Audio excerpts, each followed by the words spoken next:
साथीहरु यो चाहिँ एकदमै प्रयोग गर्न नहुने चीज रहेछ है। यो चाहिँ तपाईको यो गाडीको टायर फ्ल्याट भएको बेलामा चाहिँ हावाल्ने कुरा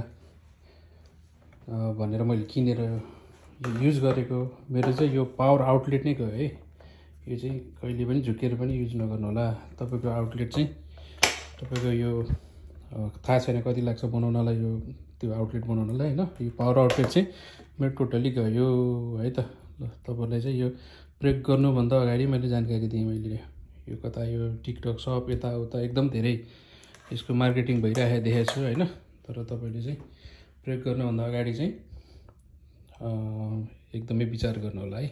अर्को चार्जेबल सायद त्यो ठीक हुन्छ होला है। चार्ज गरेर गर्ने चाहिँ यो जोड्न नपर्ने हुन्छ नि, यो गाडीमा जोड्न नपर्ने त्यो वाला चाहिँ ठीक हुन्छ होला हैन। तर यो चाहिँ टोटली युज नगर्नु होला भने है त। ल तपाईले चाहिँ यो भिडियोबाट चाहिँ केही चाहिँ भनौँ न क्षति चाहिँ बचाउन सक्नुहुन्छ है त। यो तपाईको साथीहरुलाई पनि शेयर गर्नु होला ल।